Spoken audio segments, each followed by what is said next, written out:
I asked a tarot reader if my boyfriend was cheating, and she showed me the nudes he sent her. Not a card pull. Not a vague prediction. A literal screenshot. Top left corner, his TikTok username. Bottom right corner, a blurry mirror pic of his energy.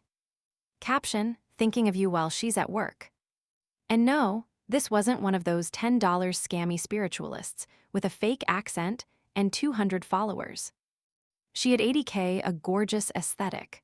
A whole setup with candles, crystals, and an LED-lit deck of Rider-Waite that made her look like the psychic version of an iPad kid. And the wildest part, she didn't even know I was me. She thought I was just another client, another sad girl in her DMs asking if her man was loyal. So when I booked her for a reading, I wrote, "Can you pull cards on my boyfriend? I think something's off."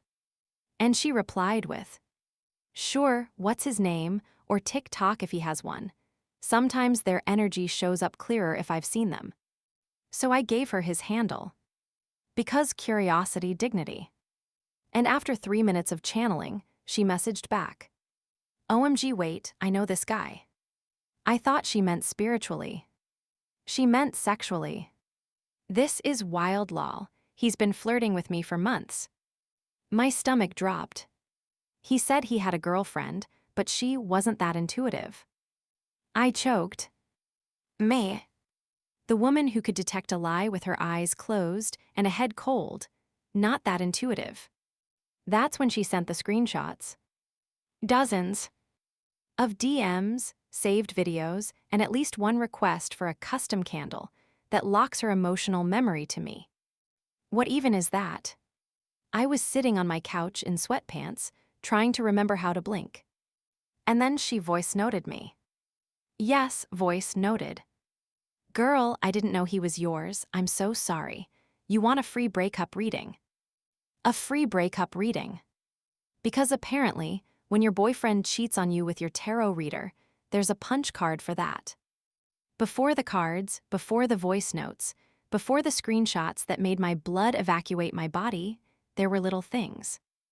Like how he always flipped his phone face down when I walked into the room. Or how his Do Not Disturb setting was always on after 9 p.m., even on weekends.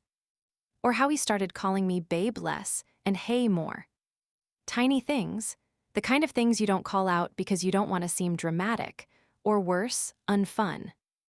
And God forbid you stop being the cool girlfriend. The one who doesn't snoop, doesn't question, doesn't hover when his phone pings at 1:27 a.m. with a purple heart from @StarbornTarot.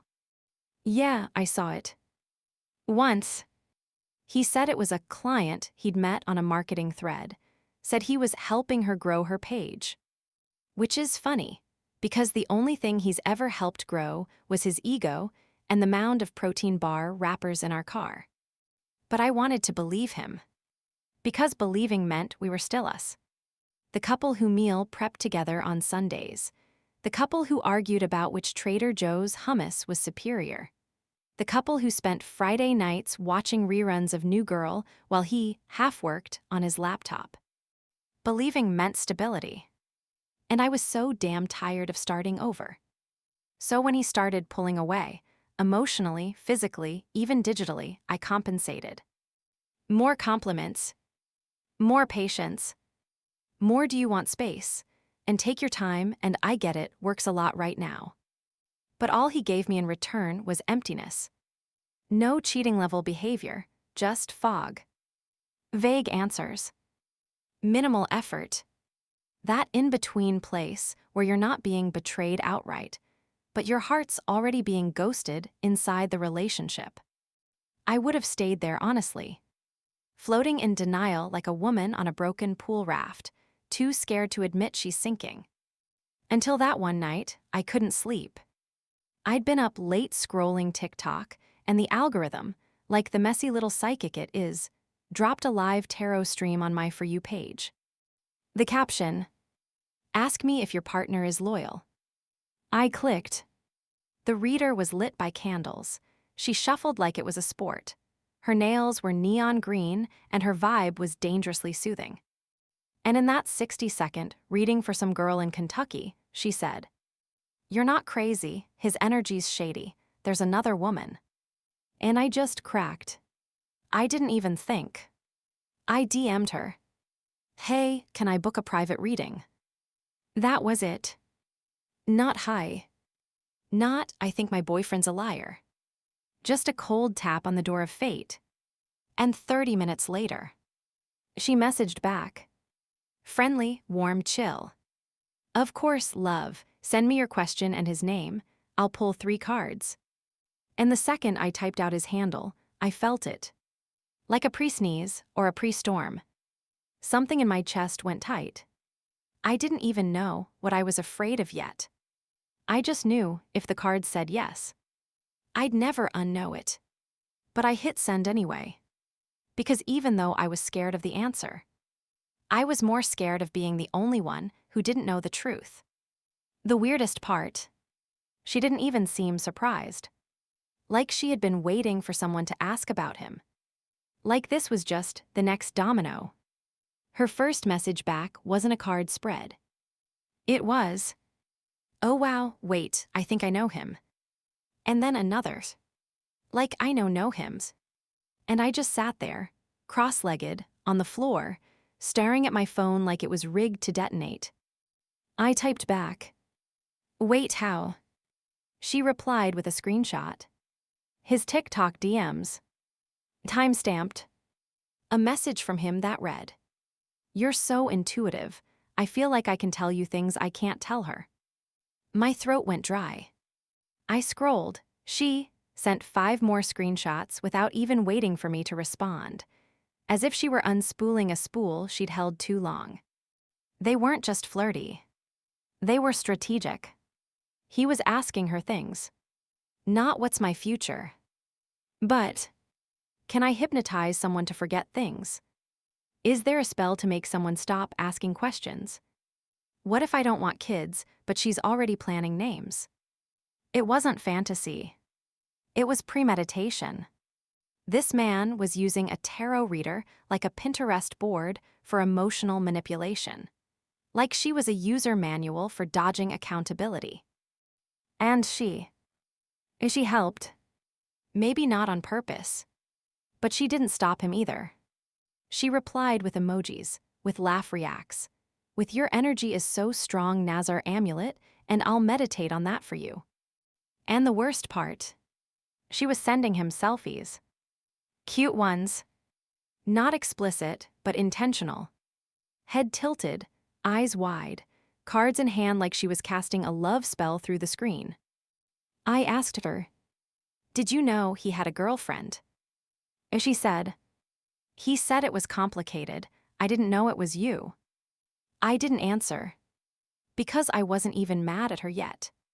I was busy watching my own life shatter like a glass in slow motion. Because that morning, he'd kissed me on the forehead and said, "You're my piece." That night, I found out he'd been sharing his energy with someone who sells digital moon water for $22 a vial. And I know how that sounds. Like I'm mocking her. But I'm not. Because in that moment, she wasn't the scam. He was. He used my softness as a shield. My trust as a tool. My silence as a spell he thought would hold forever. But it cracked. In the stupidest, most random, most cosmic way possible. A tarot reader on TikTok who thought I was a stranger. I stared at the final message she sent. "I'm really sorry. Do you want me to pull cards anyway?" Cards? What could the cards possibly tell me now that I didn't already know? The tower had already fallen. The devil had already shown his face. And judgment was already ringing in my ears. I didn't ask her to pull cards. I asked her to send everything. And she did. Turns out their energy exchange wasn't some flirty thread. It was practically a digital seance, with me as the unknowing target. He'd been messaging her for months. Started after he saw one of her "Make your crush obsessed with you" reels.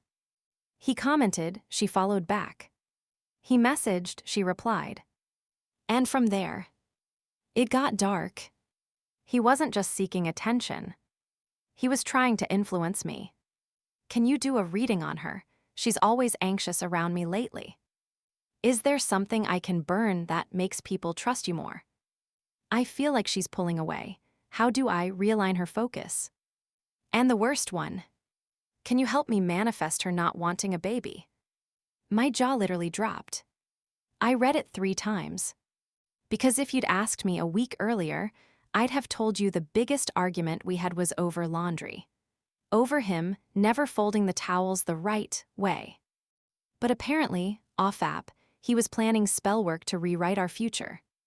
Because I'd been open about wanting kids. We'd talked about names, looked at nurseries. I had Pinterest boards and crib links and saved videos of first kicks.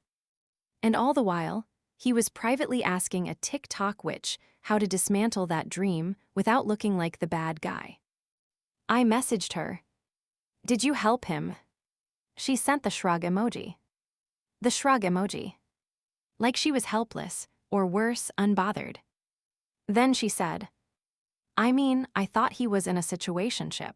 He never said he was, like, seriously committed. I wanted to scream. I wanted to throw my phone through the nearest window, drive to his office, and drag him out by whatever part of him he hadn't already spiritualized. But instead, I sat there, totally still, because it hit me. I wasn't the only one he lied to. She thought she was helping someone stuck. He told her I was emotionally unstable, that I used anxiety to manipulate him, that I was intuitive but not evolved. His words, not mine. Not evolved. This man who couldn't manage a single Google Calendar, invite without me, was now out here describing me like I was a broken chakra in a Gwyneth Paltrow case study. And the more I read, the sicker I got. Because it wasn't just that he'd cheated. It's how he'd cheated. Through language, through manipulation, through reframing me as a problem he needed to transcend. And all while I was budgeting for fertility supplements and researching names that matched both our last names. I stared at the message history, one hand over my mouth. There it was. One final message. From him to her. I think she knows. She's been too quiet lately. He'd sensed it. The shift. The moment I stopped swallowing the crumbs and started collecting them. But he didn't know yet that I had the whole damn recipe. I didn't cry. That's the thing no one tells you about betrayal. Sometimes it doesn't shatter you like glass. Sometimes it just hollows you out. And you sit there. Phone glowing, air thick. Heart doing this slow, echoing thud like it's pumping syrup instead of blood. I sat on the bathroom floor. Toothbrush in one hand. His messages in the other. And all I could think was, so this is what it feels like to be turned into a storyline. Because he hadn't just lied. He had narrated me. Built a version of me in someone else's DMs. Tweaked the details, flattened the complexity, labeled me difficult, emotional, unreasonable, like I was a case study instead of a person. And I believed him. Not her. Him. For months, I second-guessed my own gut. Blamed my hormones, my tone, my timing. Every time I asked if something was wrong, and he sighed like I was exhausting. I believed him. Every time he said I was too much. Every time he rolled his eyes and said, not this again. Every time he made me feel like I was reading meaning where there was none. I carried that. Like guilt. Like proof that I needed to be better, quieter, cooler. And now I realized he didn't just want to avoid kids. He wanted to avoid me. The real me. The one with questions and boundaries and dreams that required him to be more than charming and vibey.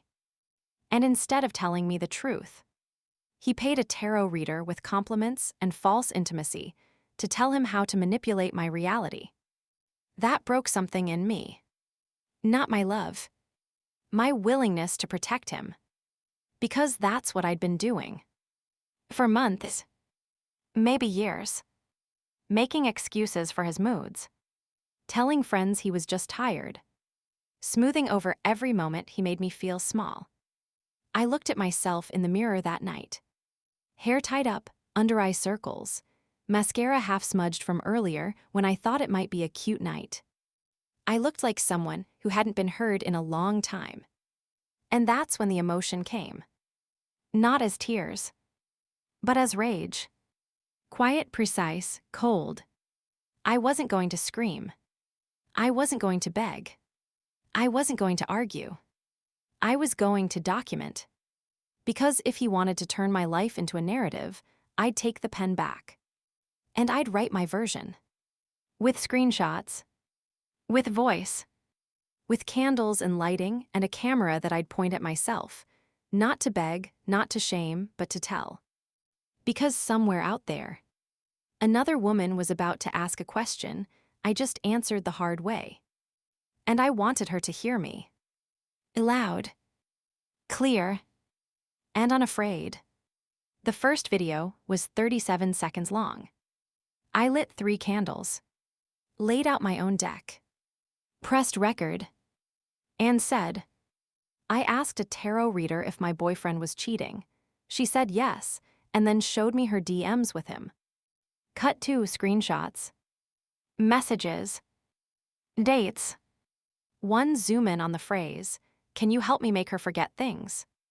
No voiceover, no music, no hashtag soup. Just silence. And proof. Within 2 hours, it hit 80,000 views. Within 12, 500,000. By the next morning, people were tagging their friends, commenting things like, this is why you trust your gut. He manifested getting exposed. Tarot 1 manipulator, 0.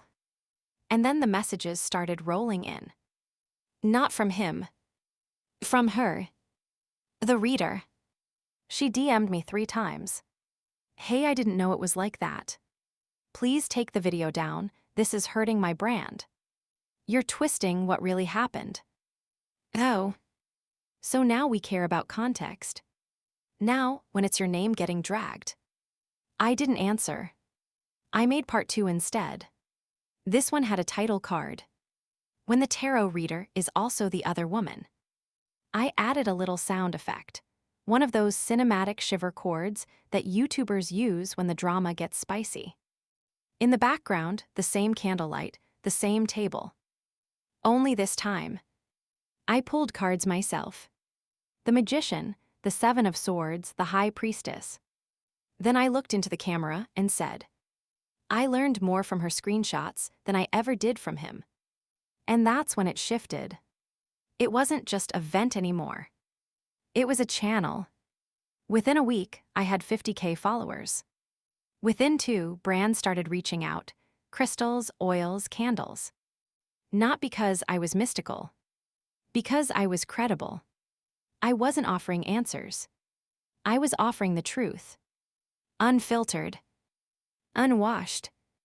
Unsanitized for male comfort. And the audience ate it up. Turns out, there's a whole undercurrent of women who have been made to feel crazy for asking questions. And I became the girl who said, you're not crazy, you're clairvoyant, you're just tired of pretending it doesn't hurt. As for him, he messaged me once. Can you please stop blasting this everywhere? That's all he said. Not I'm sorry. Not I was wrong. Just stop making me uncomfortable. I left it on read. Then I posted a clip of his message with the caption. And that, ladies, is what guilt with Wi-Fi looks like. It went viral, again. I wasn't trying to be petty. I was just done being polite. He wanted to make me a problem to solve through DMs and decks. Then I'd be a storm he couldn't manifest away. And I'd do it with eyeliner on, candles lit, and one phrase echoing louder than any of his excuses. My intuition was right all along. Funny thing is, I never really believed in tarot. Not in the pull a card and see your future kind of way. To me, it was symbolic, reflective, like holding up a mirror to parts of yourself you've been too polite or too scared to look at directly. But now I believe in the power behind the question. Because asking, "Is he cheating?" wasn't just about betrayal. It was about trusting myself enough to admit that something felt wrong, even when everything around me said to be quiet. Even when he said to be quiet. I spent so long trying to be reasonable. Irrational. The kind of woman who doesn't snoop, doesn't pry, doesn't push when things feel off, because that's just anxiety. But sometimes anxiety isn't fear. Sometimes it's data. And that night, my body collected every unread message, every deflected conversation, every shift in tone, and translated it into one quiet sentence. Ask someone who isn't lying to you. So I did. And she showed me everything. I've been asked if I regret posting it all, making it public, turning a heartbreak into content. And the truth? No. Because this wasn't for revenge. It was for the woman I used to be. The one who waited for him to change. The one who reread his texts hoping she'd misinterpreted them. The one who looked at red flags and thought, maybe it's my trauma talking. It was. It was my instinct. My gift. My voice. And I'm done mooting her. I still have the screenshots. Not because I'm holding on. Because I teach from them now. Every week, I go live on TikTok and read for women asking the same questions I once whispered in the dark. Is he lying? Why do I feel sick when he texts me from another room? He says he loves me, so why do I feel so alone? And I tell them, the cards don't lie. But even if they did, your gut already told you the truth. I've pulled the tower for 36 women in the past month. Each one braced for collapse. Each one ready to rebuild. I'm not here to sell hope. I'm here to remind you, you were never wrong to ask. As for him, he's quiet now. Offline. Unfollowed. Unseen.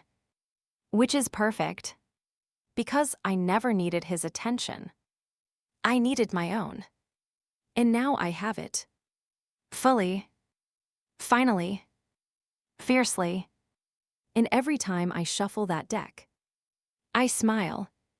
Not because I found the truth in the cards, but because the cards gave me permission to trust the truth I already knew. And that's the real magic. Subscribe to my Mia's Stories YouTube channel for raw, emotional stories and authentic insights that encourage healing, growth, and understanding. Don't forget to be part of a supportive space where stories inspire and lessons resonate. What do you think about this story? Let us know in the comments. Your opinion truly matters to us, and we're here for you.